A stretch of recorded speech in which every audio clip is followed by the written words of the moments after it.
Merci Alexandra. Bonjour à tout le monde sur ce nouveau webinaire, donc le troisième d'une série de 12, entamé il y a quelques semaines.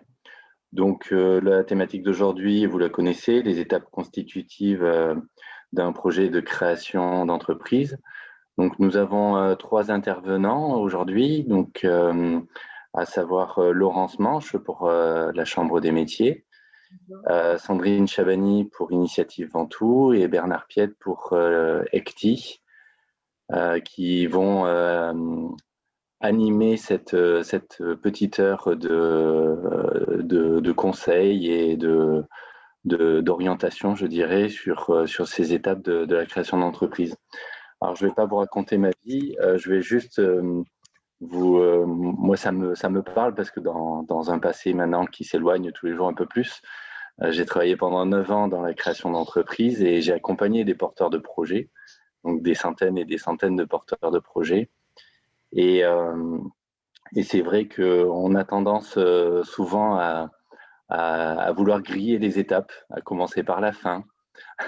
La question, l'éternelle question qui revient toujours en premier, quel est mon statut juridique, est-ce que je mets en SARL ou pas, on se pose souvent les questions qui devraient arriver tout à la fin en premier, parce que ça permet de se rassurer, ça permet de donner un cadre, tandis que les toutes premières étapes, c'est d'abord une idée, la confronter dans sa famille, dans son entourage, vraiment commencer par le basique.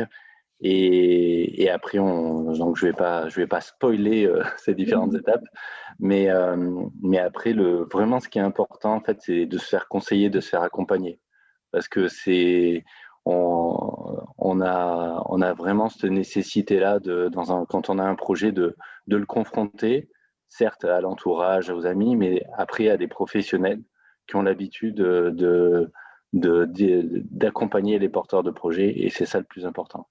Donc, je vais laisser ces professionnels s'exprimer et je vous souhaite une très bonne heure sur ce sujet des étapes de la création d'entreprise. Voilà. Merci Thierry. Merci. Bien. Alors, je vais partager le document. J'espère que c'est celui-là. Voilà.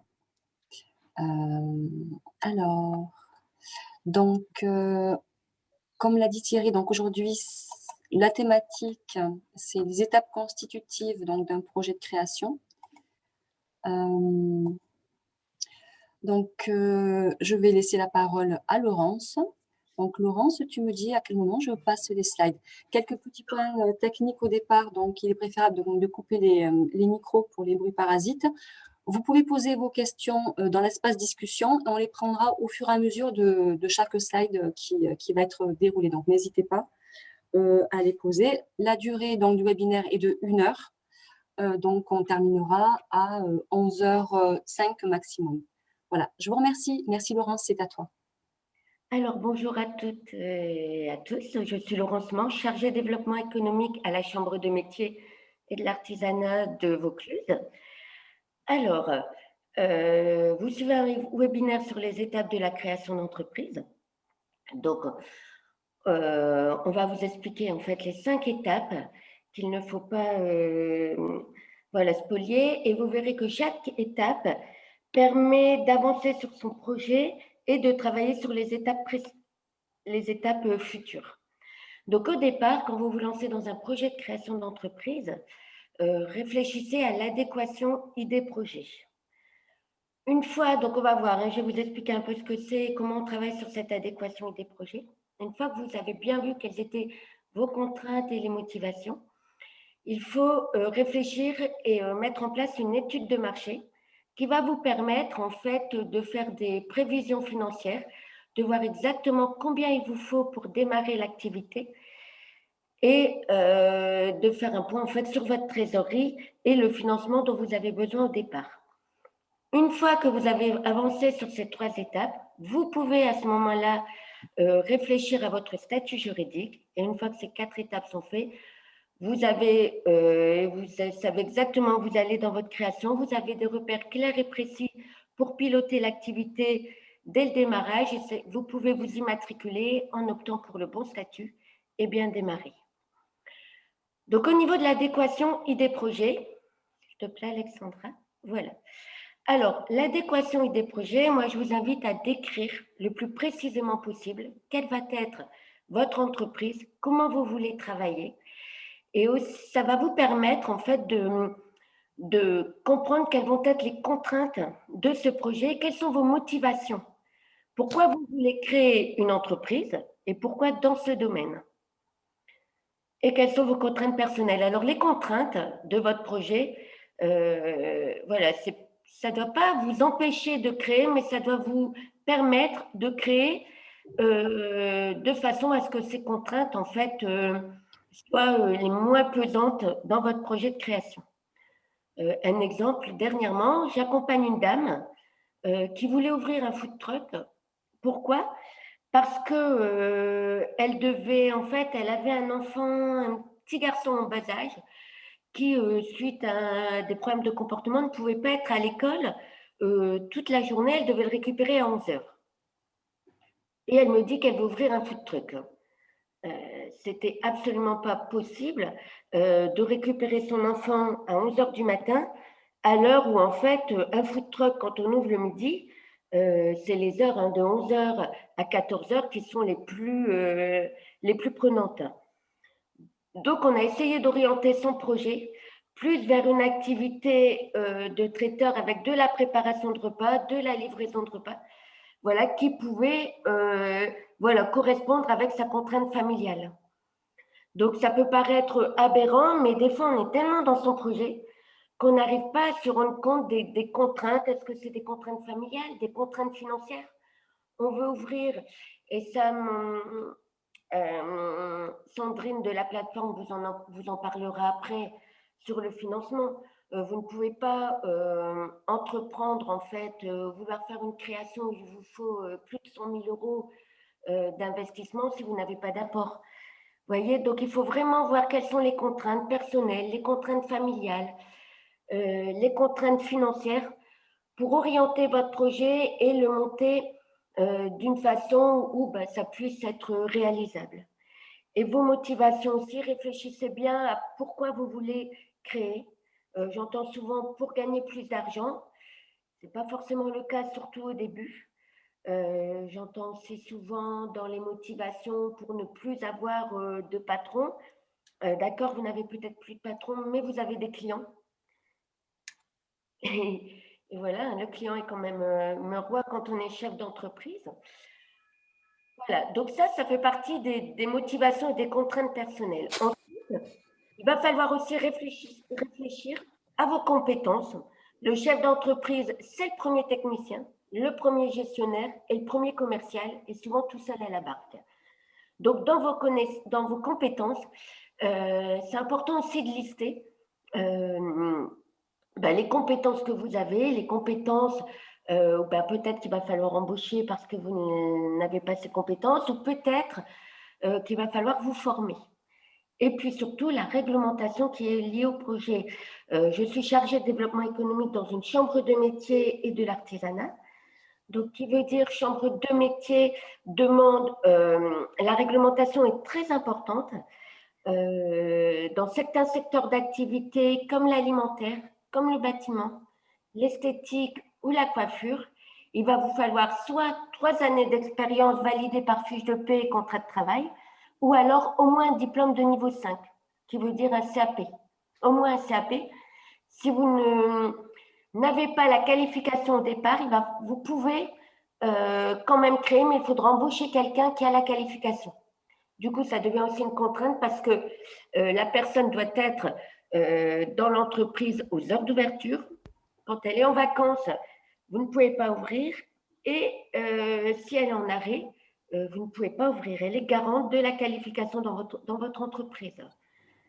Oui, tout à fait, Laurent. Si juste je peux me permettre de dire qu'effectivement, alors les incidences sur cette partie-là, réglementation, elles sont celles que tu cites et elles ont bien évidemment un impact aussi sur le volet économique et financier du projet. Et donc ça, effectivement, il faut pas l'occulter. Et je voulais juste revenir 2 petites secondes sur le côté motivation, contraintes personnelles, etc. Là, on parle vraiment de choses où on a un regard très pratique, très pragmatique sur les choses, c'est-à-dire concrètement se poser la question, entre guillemets, je lâche un boulot salarié, par exemple, avec des horaires fixes, etc. Est-ce que très concrètement, je suis prêt tous les jours à me lever, par exemple, à 5 heures du matin parce que je vais aller faire des achats, vendre sur des marchés, etc.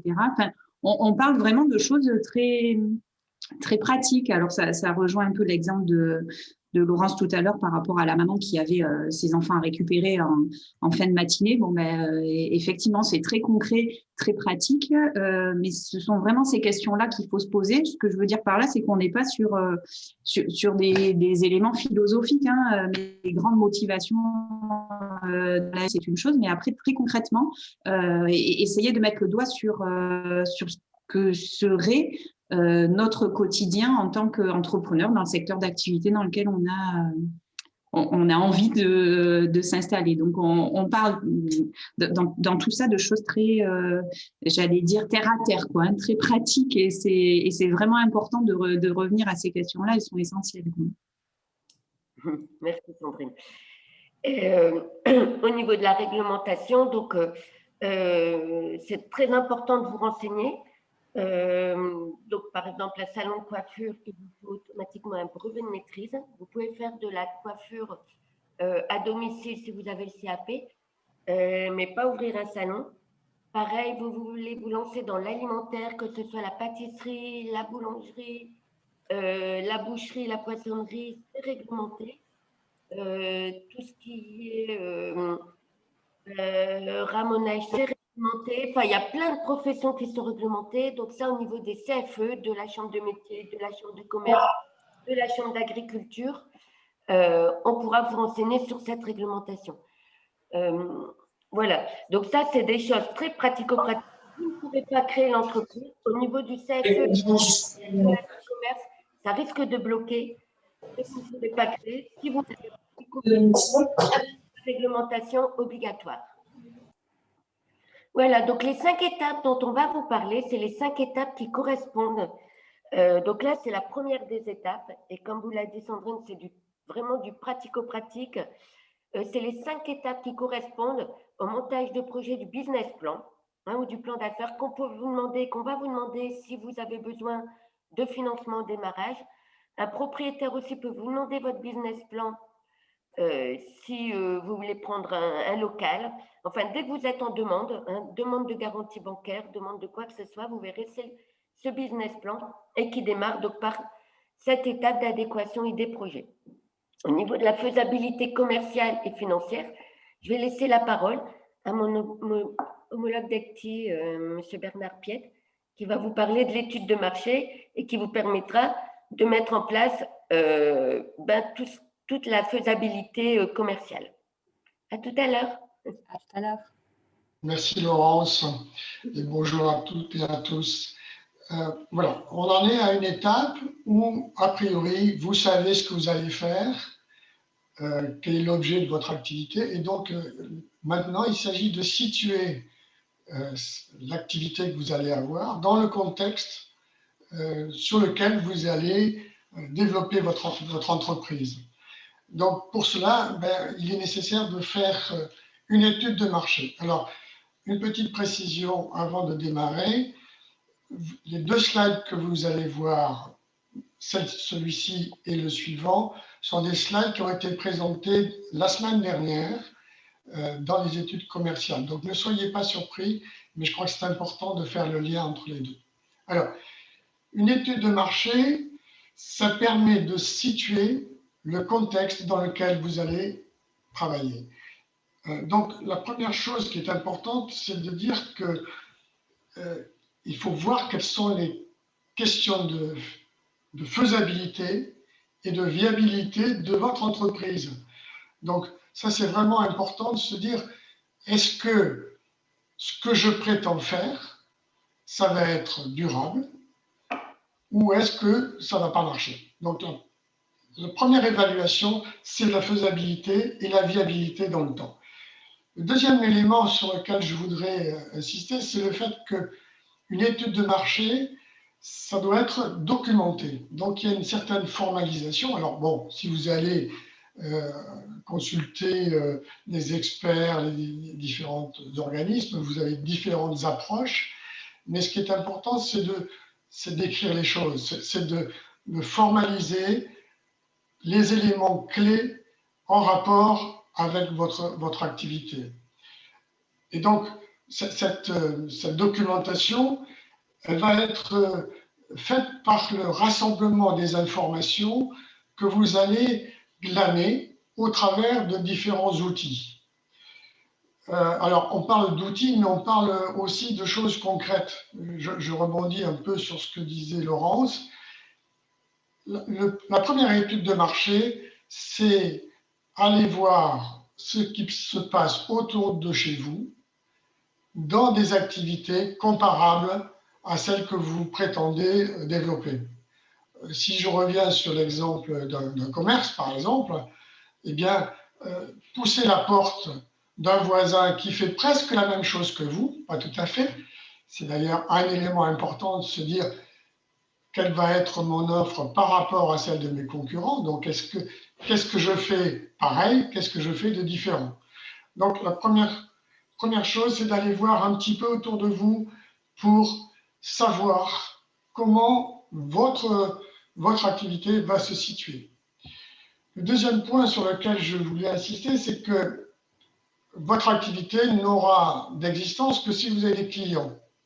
Et donc, ça, c'est vraiment important de se dire à qui je m'adresse. Si je reprends l'exemple d'un commerce de bouche, par exemple, vous aurez des personnes qui vont avoir des possibilités d'investissement ou d'achat plus ou moins importants. Donc, si vous avez, par exemple, une épicerie de produits de haut de gamme, vous savez que la clientèle que vous allez toucher sera un peu spécifique, tranche d'âge, revenus, etc. Donc, la cible client que vous voulez avoir, il faut bien la définir et se dire par rapport à votre idéal de cible, comment je me situe, quel nombre de personnes je vais pouvoir toucher, est-ce que c'est une offre relativement commune, on parle quelquefois de produits de commodité, pour dire qu'on a des choses qui sont relativement classiques. Si je parle par exemple de pain d'une boulangerie, il y a la baguette de base. Puis à côté de ça, vous avez un certain nombre de produits très spécifiques qui vont faire la différence. Donc, savoir quelle cible vous avez et combien et qui vous allez toucher. La concurrence, c'est un élément important de votre approche de marché parce que ça permet de savoir si le tissu économique dans lequel vous allez agir est déjà fourni ou pas trop. La deuxième chose importante par rapport à la concurrence, c'est de voir comment ils s'y prennent et faire le rapport avec la manière dont vous entendez développer votre activité. La troisième chose importante que je voudrais dire à propos de la concurrence, c'est que les concurrents sont aussi des partenaires, bien souvent. Quand vous avez des activités qui sont proches de chez vous, mais pas très éloignées en nature, on se renvoie facilement la balle. Et donc, le portage économique et de l'activité, c'est fait dans une concurrence saine, en respect les uns des autres. Donc ça, c'est un élément effectivement important à bien préciser, de se dire où est-ce que je situe mon activité et comment elle est déjà existante ou pas dans mon environnement. Le troisième élément qui est celui de la distribution, c'est-à-dire comment comment en fait je vais porter le service, le produit que je vais avoir. On va y venir après de manière plus concrète, mais c'est effectivement important de se dire comment les choses se font aujourd'hui. Dans le contexte actuel, bon, on voit bien que la manière de distribuer les biens et les services est largement perturbée par le Covid. Est-ce qu'il y a des moyens alternatifs pour distribuer l'activité et avoir un chiffre d'affaires? Ben voilà, c'est ce genre de question qui est effectivement très importante d'anticiper dans l'étude de marché. La distribution, c'est aussi se donner une certaine flexibilité par rapport à l'offre que vous allez faire. Donc ça, je reviendrai là-dessus. Le quatrième point, je ne vais pas trop insister puisque Laurence l'a déjà évoqué, c'est la partie législative, c'est la partie réglementaire. C'est vrai que dans différentes activités, il y a des contraintes ou en tout cas des règles à respecter qui sont à la fois quelquefois des restrictions, mais qui sont aussi des sauvegardes. Je vais prendre un exemple différent de celui qui a été évoqué et qu'on aura l'occasion de présenter dans un autre webinaire, qui est celui du service à la personne. Quand vous avez des activités d'offre de services pour des personnes qui sont handicapées ou qui sont âgées, qui ont certaines difficultés, évidemment, c'est un service qui renvoie à des situations particulières dans le respect de la personne. Et donc, pour pouvoir développer ce type d'activité et bénéficier aussi des aides qui sont en lien avec ce type d'activité, il faut voir quels sont les avantages et les inconvénients qui s'en représentent. Donc, dans votre étude de marché, quand on dit qu'il y a un aspect réglementaire, il faut bien voir le plus et le moins de chacun des éléments. Le troisième point sur ce slide-là, c'est de dire quelle est la situation aujourd'hui et comment elle va se développer dans le futur. Donc là, il y a un certain nombre d'approches qui permettent de dire quels sont les éléments quantitatifs, mais aussi les aspects quantitatifs et qualitatifs. Pardon. Et donc, dans ce contexte-là, une étude de marché, c'est avoir l'historique, c'est avoir le moment T et avoir des éléments de prévision. Donc, quand vous allez construire votre business plan, il ne s'agit pas simplement d'avoir une photographie de l'existant à un moment T, mais être prêt à aller plus loin et préciser les choses. Quand vous avez fait ces éléments d'études quantitatives et qualitatives, évidemment, ça peut vous amener à réviser votre projet et dire j'avais telle cible, mais finalement, la cible n'est peut-être pas tout à fait la meilleure et il y a des réajustements à faire. Donc, l'étude de marché, c'est indispensable pour que votre projet prenne sa place tel que vous l'imaginez, mais s'inscrive aussi par rapport aux sollicitations que vous allez devoir faire, notamment pour les financements qu'on va voir plus tard. Voilà, je passe au point suivant, au slide suivant. Oui, alors ça ne fonctionne plus. Bon, je bug. Alors, ça y est, c'est bon. Merci.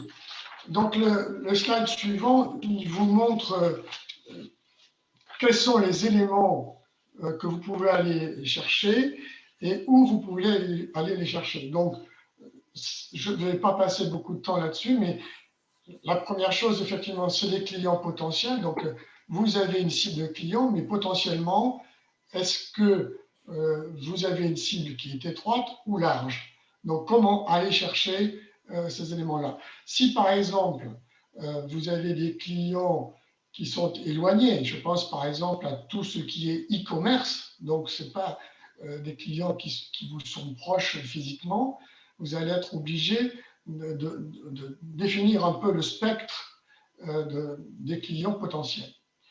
La concurrence, j'en ai un peu parlé tout à l'heure. Là aussi, il y a différentes études et je voudrais juste vous mettre en garde sur le fait d'avoir trop de ressources et de documents, parce qu'on peut se noyer là-dedans. Hein. Donc, l'étude de la concurrence, vous pouvez avoir des dossiers qui sont plus ou moins bien faits, qui sont plus ou moins onéreux aussi. Donc, c'est important de cibler vraiment ce qui est en rapport avec l'objet de votre activité. La distribution, on en a un petit peu parlé aussi, mais là, je vous invite à vous rapprocher des interlocuteurs qui vous sont les plus proches. Alors, dans le slide qui est ici, on parle de Carpentras, de la COV, de la CCI, etc. Moi, je vous engage aussi à aller voir des entreprises qui sont proches de chez vous. Et donc, pour Carpentras, il y a deux associations d'entrepreneurs, une Carpent-Sud et l'autre Mucaplis, qui regroupent des activités un peu dans tous les domaines, que ce soit industriel, commerce ou autre. Et c'est important de connaître votre environnement et savoir un peu comment ça fonctionne. L'environnement général, est-ce qu'il est porteur ou pas? Donc, c'est la partie gauche. La réglementation, on en a parlé. Et puis, sur la partie étude de vos projets, je pense qu'effectivement, ce qui est important, c'est que vous n'agissiez pas seul. Donc, vous pouvez avoir des conseils personnels, votre entourage familial d'abord, ou des gens qui vous sont proches dans leurs activités. Mais n'hésitez pas à aller voir des organismes compétents comme les chambres consulaires, le RIL, la plateforme d'initiative en tout, ou nous-mêmes actifs. Voilà. Donc, vous avez un panorama, et je pense que c'est effectivement intéressant de voir sur chacun des éléments qui constituent ce slide où aller chercher l'information. Alors, maintenant qu'on voit un petit peu le contexte, je voudrais revenir sur... tu peux passer à la suite, Alexandra, s'il te plaît? Merci. Voilà. Maintenant, il s'agit de dire, selon votre activité, vos besoins vont être relativement différents. Donc, bon, j'ai fait une segmentation qui est assez classique, mais il est évident que vous pouvez avoir des recoupements ou des recouvrements entre ces différents secteurs. Donc, si on passe, donc on va traiter après le slide suivant chacun des secteurs qui sont présentés ici. Donc, merci. Donc, en fait, dès qu'on... Tu peux passer au suivant, s'il te plaît, Alexandra. Voilà. Si on regarde d'une façon générale, il y a des besoins opérationnels de base qui concernent tout le monde. La première chose que je vous recommande de bien examiner, c'est où et comment vous trouvez. Donc ça, c'est un point qui paraît évident, mais par expérience, je peux vous dire que le fait de ne pas pouvoir vous trouver peut être un handicap extrêmement sérieux dans l'activité. Je me souviens par exemple d'une entreprise que j'ai accompagnée qui vendait des vélos et qui fait réparer des vélos. Son magasin était à 50 mètres d'une route relativement passante, mais il n'y avait pas de signalétique et donc on ne savait pas où le trouver. Le jour où il a mis simplement une petite flèche avec un petit logo, il a gagné 20% de chiffre d'affaires. Donc, ce n'est pas des choses forcément très sophistiquées, mais vraiment ce qui est important, c'est de pouvoir vous trouver et de savoir vous trouver. Alors, c'est vrai sur le plan physique, mais c'est vrai aussi sur le plan immatériel. Je vois que Laurence voulait intervenir. Sur où et comment vous trouvez, pensez bien au site de géolocalisation. Le numérique, c'est primordial maintenant. Il y a Google My Business qui vous permet d'être géolocalisé. C'est un référencement qui est entièrement gratuit. Donc, Google My Business. Vous voyez, par exemple, vous tapez peintre Avignon ou peintre Carpentras. La première chose qui vient sur Google, c'est une carte où vous voyez tous les peintres qui sont sur Carpentras. C'est ce référencement qui est gratuit et qui permet d'être vu et référencé sur Internet gratuitement. Donc, pensez bien à vous géolocaliser. Voilà, je vais intervenir. Merci, merci. Alors, j'insiste aussi sur les aspects physiques de pouvoir accueillir des clients. Hein. Le fait que vous ayez un accès facile, une facilité de parking ou des choses comme ça, selon vos activités, ça peut être déterminant sur la capacité d'accueil de vos clients. Deuxième élément, c'est mon offre pour qui. Donc, on revient un peu sur la partie client. Donc là, c'est qu'est-ce que vous proposez, sous quelle forme, quelle quantité et à quelle fréquence. Ensuite, la partie de mes clients, qui sont-ils? Donc là, j'insiste beaucoup là-dessus parce qu'en fait, la réflexion est quelquefois un peu limite, en tout cas limitée, pardon, sur ce point-là. Moi, je vous invite à avoir une segmentation de clients qui permet de dire je vais avoir une offre différenciée. Cette différenciation de segmentation vous donne des possibilités d'équilibrer les apports de chiffre d'affaires qui vont aller derrière. Donc, quand on parle de clients cibles, c'est effectivement important de dire quelle est la cible privilégiée, mais d'ouvrir un peu aussi le spectre vers d'autres clients. Je prends un exemple d'un restaurant. Vous pouvez avoir des cibles clients pour le midi et des cibles clients pour le soir, qui vont être différents. Donc, vous allez avoir des prestations de qualité légèrement différentes avec des durées de présence quand les restaurants seront ouverts, malheureusement, ce n'est pas le cas en ce moment, qui vont faire jouer un petit peu votre offre. Voilà, donc c'est important de dire mon offre pour qui. Comment délivrer l'offre? On en a un tout petit peu parlé. Là aussi, je crois que ce qui est important, c'est de dire je peux avoir un magasin ou une activité qui est locale. Donc, les clients viennent chez moi. Donc, ça, c'est sur place. Ou à emporter, ou le e-commerce. Donc, modalité de distribution, c'est vraiment important. Et deuxième chose, concernant l'offre, c'est est-ce que c'est une offre brute? Je reviens sur la baguette tout à l'heure. Ou est-ce que c'est packagé? Si vous allez chercher du parfum, il faut savoir que le prix du parfum, il est essentiellement composé par le flacon et non pas par le contenu. Donc la manière de présenter, de packager votre offre va vous amener à vous différencier, à présenter une activité qui va vous amener des revenus plus ou moins importants. Donc, selon votre activité, ces conditions de réflexion sur la manière de vous présenter votre activité va avoir un impact sur vos ventes, mais aussi, évidemment, sur le prix et sur les dépenses que vous allez devoir engager.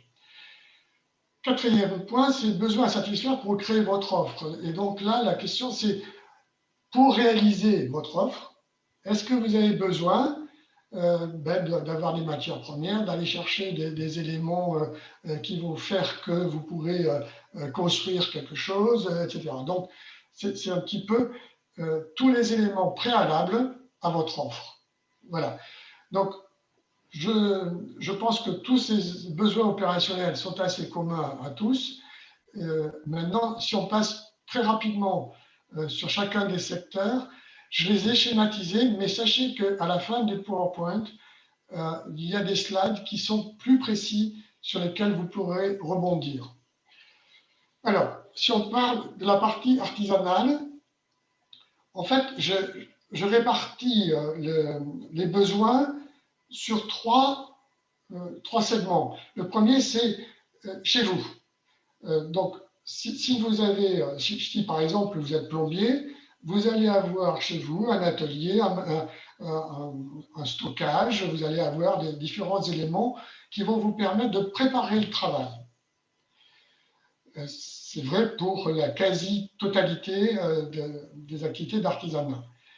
Le deuxième élément sur lequel j'attire votre attention, c'est le fait que vous allez vous transporter chez le client et le véhicule que vous allez utiliser, ça pourra être un véhicule relativement banal, un véhicule utilitaire, mais ça peut être aussi un véhicule aménagé. Et souvent, l'aménagement du véhicule qui vous permet de transporter ce que vous avez préparé à un atelier et répondre aux besoins sur les chantiers, il va être plus ou moins aménagé et ça représente un certain coût. Donc, pensez à ce que ça peut vouloir dire en termes d'achat, d'investissement, de préparation, mais aussi pensez à l'efficacité que ça dégage derrière dans la mise en pratique. Bien souvent, on voit des artisans qui n'ont pas la pièce qu'il faut et qui reviennent parce qu'il faut faire le travail. Et donc, à ce moment-là, il y a une perte d'efficacité et potentiellement un manque à gagner par rapport à notre client. Évidemment, l'activité artisanale se passe essentiellement chez le client. Et là aussi, il faut bien distinguer tout ce qui est phase de préparation, l'activité à proprement parler et la finition d'un chantier. Ce qui peut être critique pour un client, c'est la manière dont vous allez vous comporter et notamment comment vous allez laisser le chantier derrière vous. Donc, si vous voulez avoir une certaine fidélité des clients, la manière de réaliser vos travaux va conditionner le renouvellement des contrats futurs. Si on passe au secteur suivant, donc là, on est au niveau du commerce. J'ai repris un petit peu le même schéma. Donc, premier cas de figure, on a une boutique, donc un lieu où les clients viennent nous voir. Et là, je pense qu'il faut bien séparer les aspects physiques aussi du magasin. La première chose, c'est l'accès, la vitrine. Est-ce que, quels soins vous allez donner pour que ça soit attractif? Et donc, le design physique de votre devanture, de votre vitrine, va être un élément déterminant pour l'attractivité des clients. Mais, bien sûr, une fois que le client franchit la porte de votre magasin, il faut qu'il s'y retrouve et qu'il soit, je dirais, encouragé à faire ses emplettes dans de bonnes conditions. Donc, l'aménagement intérieur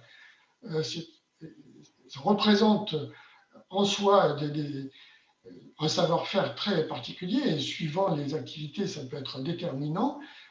Donc, je vous renvoie sur les spécialistes en la matière. Mais effectivement, le magasin doit être une occasion de remplir le panier de la ménagère, si j'ose dire, et l'aménagement que vous allez créer va inciter à complémenter ce que la personne avait dans la tête quand elle a franchi le pas de la porte.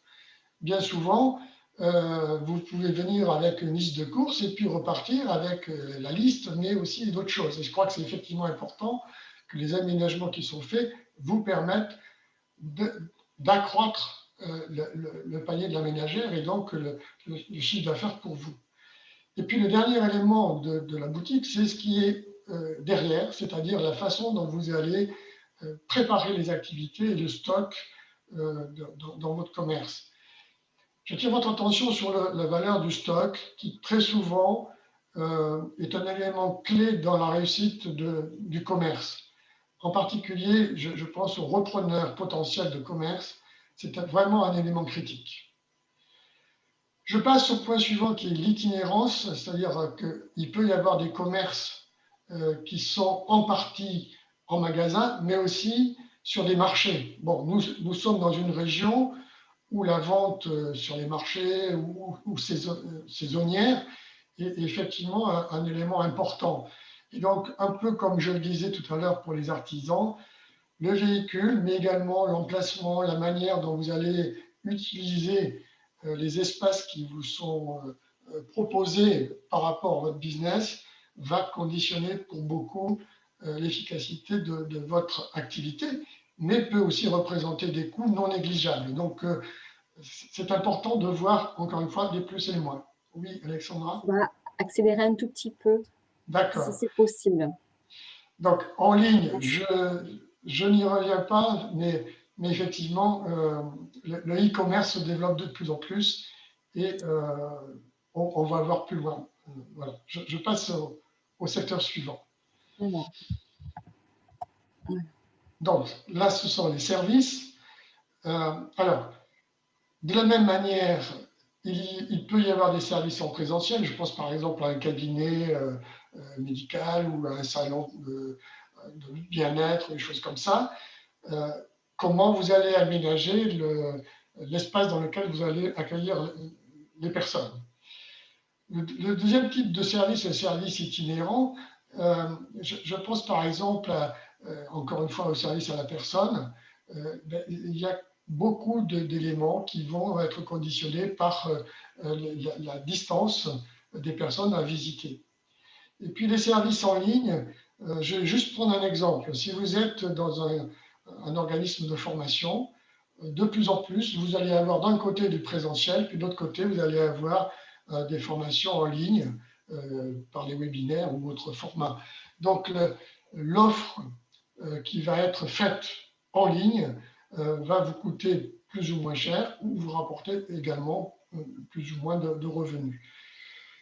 Ce qui est vraiment important quand vous êtes en ligne, c'est d'être le plus simple possible pour votre client.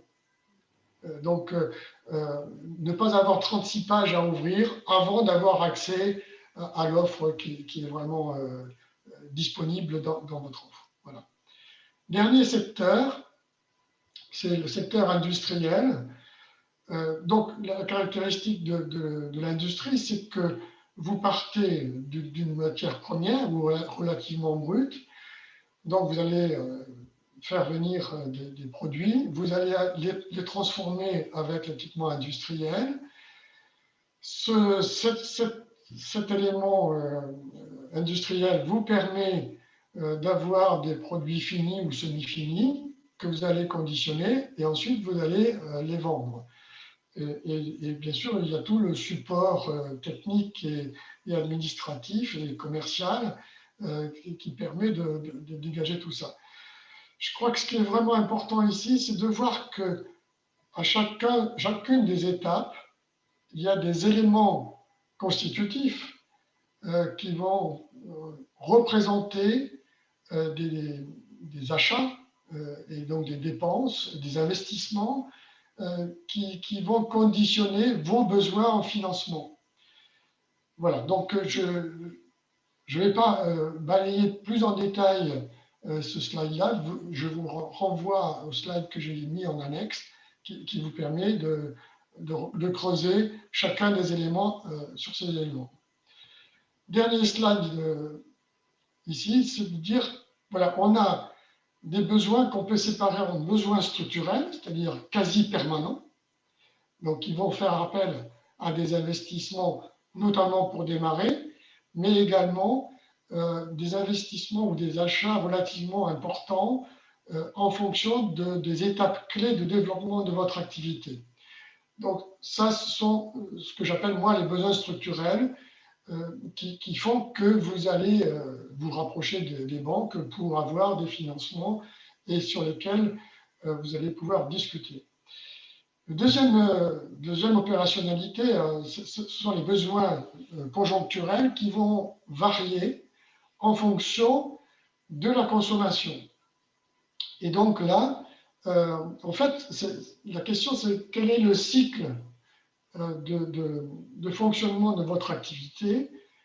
Par exemple, si vous faites des productions, quel est le cycle entre le moment où vous allez constituer votre stock, préparer votre activité et la réaliser.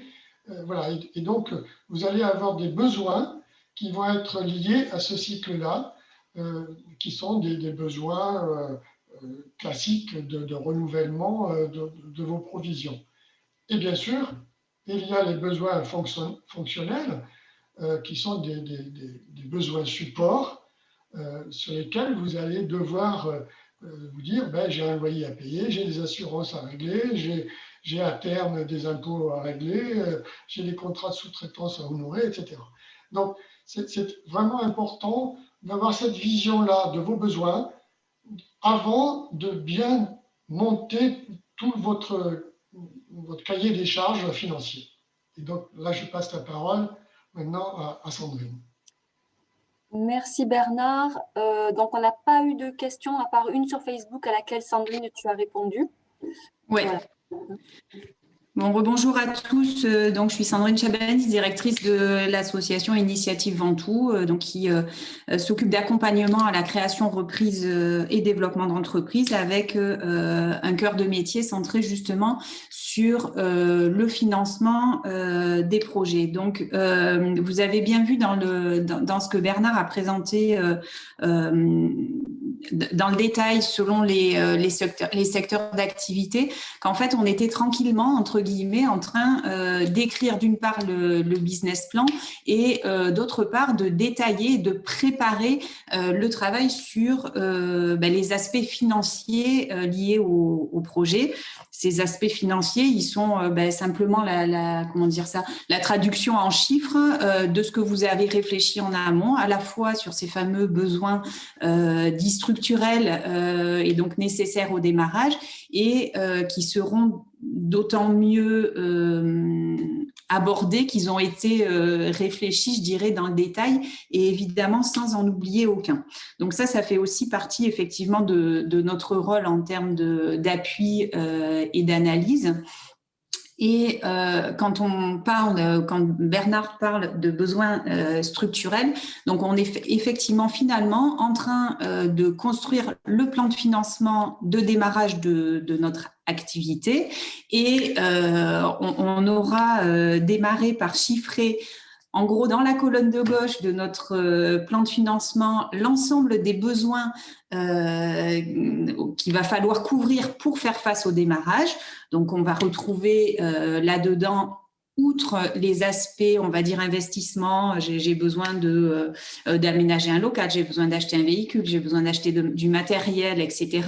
Je vais aussi avoir besoin, il ne faut pas l'oublier, de communiquer. Bernard en a parlé également, être visible, ça veut dire concrètement peut-être faire une enseigne, faire des panneaux signalétiques, faire un site internet, faire une page Facebook, une Google My Business. Alors même s'il y a des outils gratuits, il faut aussi intégrer tous les besoins en communication et de démarrage et ensuite, et on y reviendra sur le volet exploitation, financement. Mais dans mes besoins, il ne faut pas que j'occulte non plus tous les frais juridico-administratifs qui sont liés à la création d'entreprise.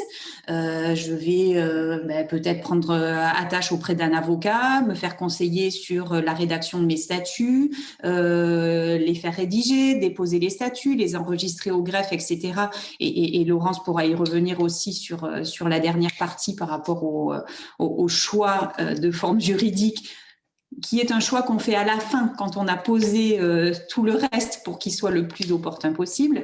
Bref, on aura aussi ces frais de démarrage. Et un dernier que trop souvent on a soit tendance à complètement oublier ou alors à minima à minimiser justement, c'est tout le volet besoin en fonds de roulement, c'est-à-dire la trésorerie et les disponibilités qu'il faut que je prévoie, qui me seront nécessaires le temps justement que mon cycle d'exploitation rentre dans un roulement régulier et donc très concrètement avoir de l'argent pour payer mon loyer si j'ai un commerce, payer mon téléphone, mon site internet, etc. avant d'encaisser mes premiers ou de manière régulière mon chiffre d'affaires. Ça, il faut prévoir un fonds de roulement. C'est très, très important. Quand on a et avec l'aide de professionnels justement évalué l'ensemble des besoins pour lancer l'activité et on essaye de faire en sorte que ce soit, on va dire, à la fois de manière sécurisée et sans trop de tension économique, on va regarder les moyens de financer ces besoins-là. Donc, parmi ces moyens, le premier, c'est votre apport personnel. Ce que vous avez à mettre dans votre entreprise et dans l'activité. Ces apports-là, ils peuvent être tout à la fois financiers, des économies, de l'argent en banque que vous allez mettre dans l'entreprise, et ils peuvent être également des éléments matériels que vous apportez à la société. Un véhicule, un ordinateur, peut-être du matériel pour un électricien, un plombier, un chauffagiste, etc., qui avait déjà du matériel professionnel. Ça fait partie des apports que vous pouvez faire dans votre entreprise. Ce seront des outils de production pour l'exemple du matériel de professionnel. Donc, votre apport personnel, éventuellement l'apport qu'ont vos associés potentiels. Et puis, on va regarder, du coup, ce qu'il resterait à financer, à la fois en montant et aussi en termes de type de besoin. On va plus facilement solliciter un partenaire bancaire pour financer de l'investissement, pour financer l'achat d'un fonds de commerce, par exemple. Beaucoup plus difficilement pour financer du stock et a fortiori de la trésorerie, du besoin en fonds de roulement. Ça ne veut pas dire que du coup on ne pourra pas le financer, que si votre apport personnel n'est pas suffisant pour couvrir ce que la banque ne finance pas, pour schématiser, vous n'allez pas pouvoir démarrer. Justement, pour pallier cette difficulté, un certain nombre d'organismes et de dispositifs ont été montés, existent depuis de nombreuses années. C'est le cas des prêts d'honneur qui sont des prêts sans intérêt et sans garantie, par exemple du réseau Initiative, qui permet justement de renforcer votre apport personnel à vous et de financer justement en particulier tout ce qui est besoin de type immatériel, qui sont des besoins dont on sait qu'ils sont difficilement finançables, encore une fois, dans le schéma classique par les partenaires bancaires. Donc ça, ce sont des dispositifs qu'on peut qualifier d'aide dans le sens où les prêts d'honneur, par exemple, ce sont des prêts sans intérêt et sans garantie. Donc, il n'y a pas de coût pour mobiliser un prêt d'honneur, par exemple. Il y en a d'autres, des aides au lancement, des aides au démarrage, dont une bonne partie dépendent en fait de votre statut et de la situation qui est la vôtre avant de créer votre entreprise. Donc, je pense en particulier aux demandeurs d'emploi qui sont inscrits à Pôle emploi et qui peuvent donc avoir accès à des aides quand ils choisissent de créer leur entreprise, soit... Alors, on parle de l'ARS en termes de versement de 45% de leurs indemnités restantes à Pôle emploi sous forme de capital pour leur permettre de les engager dans le projet d'entreprise, ou éventuellement d'opter plutôt pour le maintien de leurs allocations chômage pendant 1 an, 2 ans, voire 3 ans en fonction des âges et des situations des porteurs de projets au démarrage de leur entreprise. Donc, celle-là, je la cite en particulier parce que c'est un des dispositifs les plus utilisés par les créateurs d'entreprises, d'autant plus que... Alors, grosso modo, il y a au moins 60 ou 66% des entrepreneurs qui sont demandeurs d'emploi quand ils lancent leur entreprise, et ils sont grosso modo de plus en plus nombreux depuis l'arrivée des ruptures conventionnelles, et où donc il y a la possibilité effectivement pour des salariés de négocier une rupture conventionnelle avec leur employeur dans le cadre de leur projet de création, d'ainsi s'inscrire à Pôle emploi, d'être éligible à ces aides et donc de démarrer de manière, on va dire, sécurisée leur activité, notamment avec les maintiens de droit ou le versement de l'ARS. Donc, encore une fois, c'est une des plus utilisées. Il existe aussi d'autres types d'aides sous forme de financement qui existent. Alors, celle de l'AGEFIP, par exemple, qui concerne les personnes reconnues travailleurs handicapés.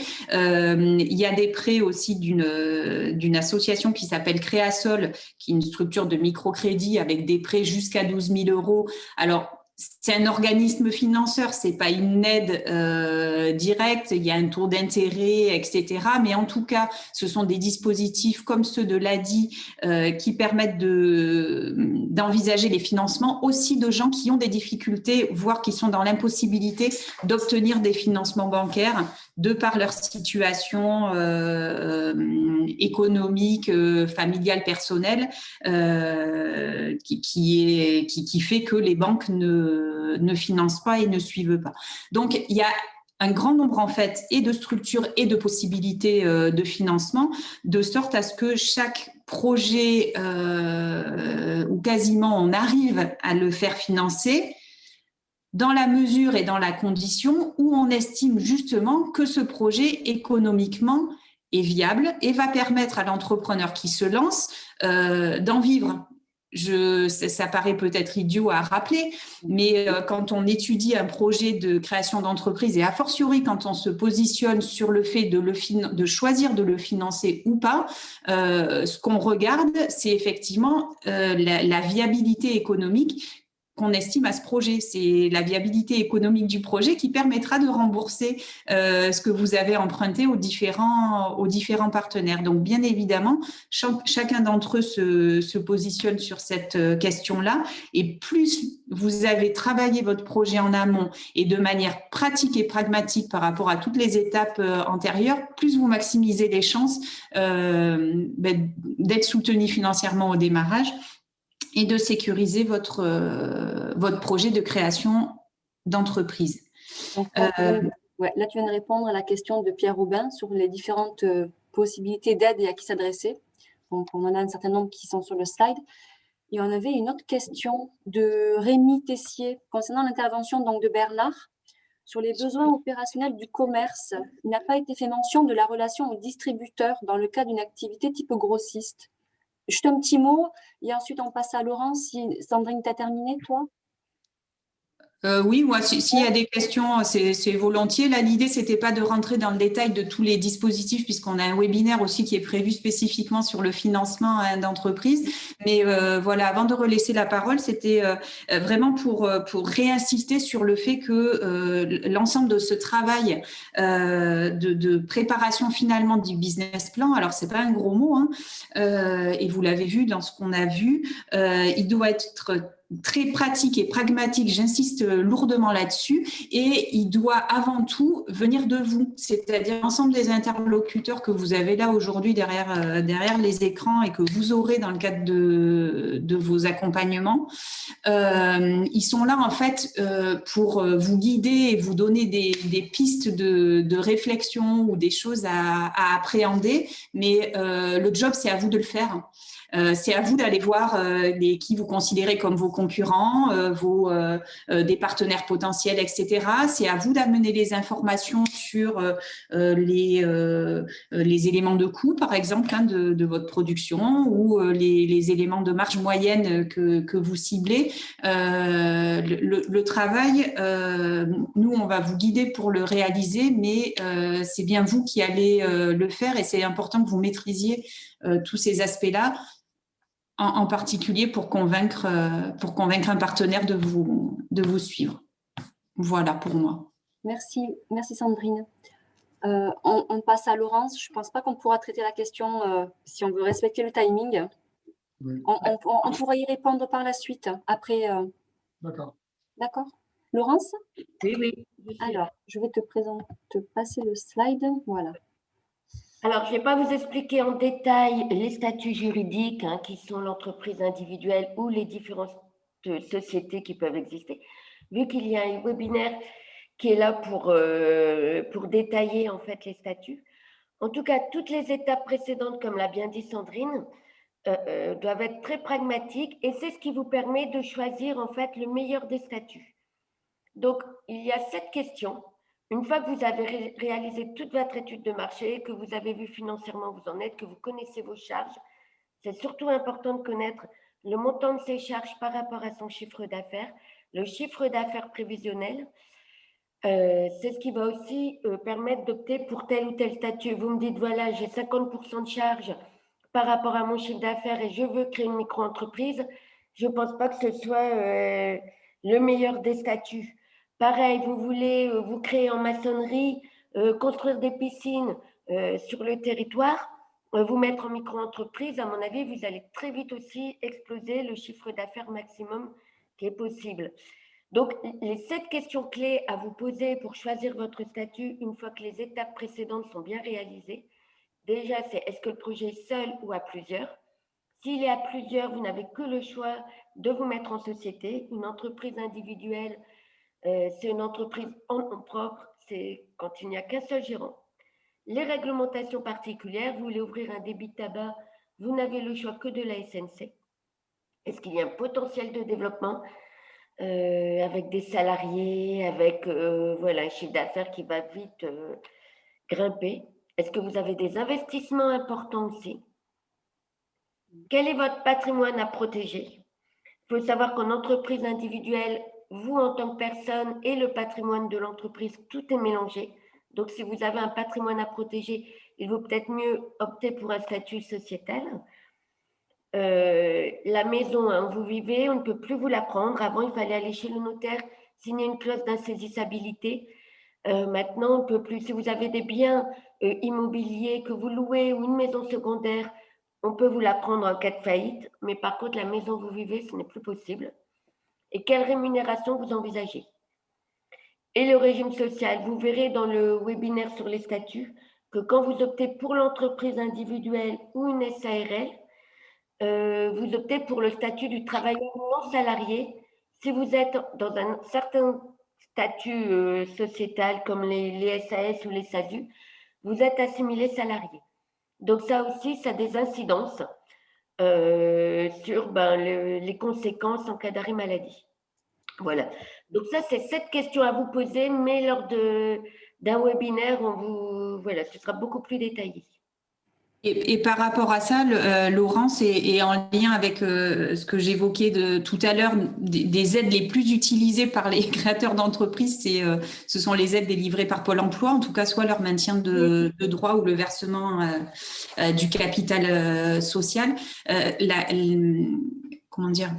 La question, elle est vraiment individuelle. Alors, il n'y a pas de bon ou de mauvais statut, il n'y a pas de bon ou de mauvais statut pour votre activité en particulier. Il y a un statut qui sera mieux adapté d'une part à votre activité, à la configuration dans laquelle vous voulez le démarrer, mais aussi à vos possibilités d'accès, notamment à ces droits de Pôle emploi. Alors là, je ne veux pas rentrer dans les détails, mais vous précipitez pas pour vous immatriculer avant d'être bien guidé et conseillé, parce que les conséquences d'un mauvais choix au démarrage peuvent avoir un prix très élevé économiquement parlant. Donc, soyez vigilants par rapport à ça et renseignez-vous bien auprès des professionnels. Il y a une incidence en fait sur votre choix de statut par rapport aux aides de Pôle emploi. Et on en parlera aussi lors du webinaire sur le choix du statut. Alors, une fois que tout est étudié, vous avez fait votre étude de marché, qu'au niveau du financement, vous êtes sûr d'avoir le financement qui peut vous permettre de pérenniser votre projet, que votre statut est bien défini, il va falloir vous immatriculer. Donc, vous immatriculer se fait dans une chambre consulaire ou auprès de l'URSSAF. Si vous avez une activité artisanale, il faut vous immatriculer à la chambre de métier. Si vous avez une activité commerciale, c'est à la chambre de commerce. Donc, activité commerciale, c'est revente en l'état, on achète pour revendre, ou les sociétés de plus de 10 salariés au démarrage. Si vous avez une activité dans le bâtiment, normalement, vous devez vous immatriculer à la chambre de métier, sauf si c'est une société qui a plus de 10 salariés au démarrage. Alors, si au démarrage, vous avez moins de 10 salariés, vous l'inscrivez à la chambre de métier. Si par la suite, vous recrutez, il y a beaucoup plus de salariés, vous ne devez pas changer de chambre consulaire. Vous restez immatriculé à la chambre de métier. La chambre de métier, donc, c'est les activités du bâtiment, tout ce qui est alimentaire, activités de service, donc le garagiste, la société nettoyage, le secrétariat, l'esthétique, enfin, voilà, toutes ces activités de service, service à la personne, et les métiers aussi de production, hein, et les métiers d'art. Et pour les services qui concernent les animaux, on a une question de Florence. Les animaux, ça dépend. Si c'est comportementaliste pour animaux, si c'est du massage canin, à mon avis, ça sera à l'URSSAF, le massage canin. C'est une profession libérale. Éducatrice canine, à mon avis, ça dépend. Si c'est comportementaliste, c'est chambre de métier, ça dépend vraiment de ce que vous allez faire par rapport à l'activité de dressage ou d'éducation. Okay. Alors ça, vous avez des CFE. Hein. Dans chaque chambre consulaire, il y a le centre de formalité des entreprises qui vous permet de vous renseigner. Pareil, sur Internet, vous avez la NAFA, c'est la nomenclature des activités françaises artisanales, où en mettant l'activité précise, vous allez pouvoir voir si vous dépendez, si c'est une activité artisanale. Tout ce qui est aromathérapie, à mon avis, c'est l'activité, c'est l'URSSAF, profession libérale. Donc ensuite, si c'est une activité qui dépend de l'agriculture ou de la pêche, vous allez dépendre de la chambre d'agriculture. Et pour toutes les autres activités de conseil, de profession médicale, tout ce qui est un peu activité artistique, tout ce qui est profession libérale, vous allez dépendre directement de l'URSSAF. Ok, merci. C'est la chambre. Alors après, si vous avez une activité qui est et artisanale et commerciale, il faut venir vous immatriculer à la chambre de métier quand même, parce que comme la chambre de métier est garant de la qualification, c'est la chambre de métier qui prévaut. Et nous, en fait, on va envoyer votre dossier à la chambre de commerce ou à l'URSSAF ou à la chambre d'agriculture pour que vous soyez immatriculé dans les chambres consulaires qui correspondent à votre activité. Mais c'est toujours la chambre de métier qui prévaut dès qu'il y a une activité artisanale. Très bien. On arrive en fin de webinaire. Tu avais autre chose à rajouter, Laurence, ou Sandrine et Bernard éventuellement? Après, c'est vrai qu'on avait présenté des petits slides pour présenter chaque organisme. Donc, je ne sais pas si on a le temps ou pas, ou sinon, de toute façon, tous les participants auront les supports PowerPoint, donc vous pourrez avoir des informations. Donc, contact de partenaires, voilà, donc la Chambre des métiers, donc une présentation de ses activités, initiative en tout. Après, vous pouvez dire un mot si vous le souhaitez, hein, rapidement. Ben, au niveau de la Chambre de métier, en fait, comme vous avez bien compris, on est spécialisé dans l'artisanat, donc les 5 secteurs d'activité. On vous accompagne du début de votre projet de création ou de reprise d'entreprise jusqu'à la transmission de votre entreprise. J'ai des collègues qui sont spécialisés voilà, que ce soit dans le numérique, que ce soit dans le bâtiment. On a un juriste, c'est une juriste à la Chambre de métier. Donc, dès que vous avez un problème après ou une question dans le développement de votre entreprise ou un problème juridique, économique, ne pas hésiter à nous contacter. On tient aussi une permanence à Carpentras dans les locaux de la plateforme d'initiative. J'en profite pour remercier d'ailleurs de nous prêter ces locaux. Puis ça nous permet, voilà, quand on a des projets qui demandent financement, d'être sur place et de pouvoir orienter aussi sur la plateforme qui finance les projets qu'on accompagne. Voilà. Merci, il y a une question dans le chat du coup de Frédéric. L'URSSAF ne fait-elle pas le lien avec les différents organismes après inscription? En fait, l'URSSAF, elle fait le lien par rapport à la retraite, etc., etc. Mais l'URSSAF, si la question, c'est le lien avec la Chambre des métiers ou etc., non. Alors, je ne sais pas si je réponds à la question, du coup, je ne sais pas. Il faut faire attention d'ailleurs, si vous avez une activité artisanale ou commerciale et que vous créez, par exemple, en micro sur auto-entrepreneur.ursaf.fr, vous ne serez jamais inscrit en ce qui me concerne au répertoire des métiers. Ça peut avoir une incidence très importante. Donc, il faut bien vous inscrire dans la chambre consulaire qui vous correspond au démarrage. Voilà, si c'était par rapport à l'inscription, ne vous inscrivez pas sur auto-entrepreneur.ursaf.fr. Quand vous créez une micro-entreprise voilà, il faut vous inscrire sur guichet-entreprise.fr ou venir au CFE. Merci Laurence. Une information rapidement, le webinaire d'aujourd'hui sera mis en replay sur la chaîne YouTube de la Provence Créative. Voilà. Donc, comme les autres, je crois, Alexandra, parce qu'il y avait une question de Karine qui disait « Je n'ai pas pu assister au précédent webinaire, peut-on les revoir ?» Ils seront tous sur la chaîne YouTube. C'est ça, tout à fait. Sandrine, tu voulais dire peut-être un petit mot rapidement de ta structure? Très rapidement, effectivement. Donc, nous, Initiative Ventoux, on appartient au premier réseau français d'accompagnement, financement de la création, reprise, développement d'entreprises. C'est le réseau Initiative France, où il y a plus de 220 plateformes de même type sur le territoire national. Notre rôle, c'est effectivement d'accompagner, je vais dire, de consolider en fait les projets de création, reprise ou développement des entreprises. On travaille essentiellement avec des TPE, des toutes petites entreprises, et on mobilise l'expertise de professionnels, alors à la fois les salariés de la plateforme qui sont chargés de mission en accompagnement, création, reprise, mais aussi un large bénévolat qui nous rejoint dans les tours de table d'analyse des dossiers et qui reçoivent les entrepreneurs. Parmi ces bénévoles, on a des experts comptables, des banquiers, des avocats, des techniciens de chambres de commerce, de métiers et des dirigeants ou anciens dirigeants d'entreprise.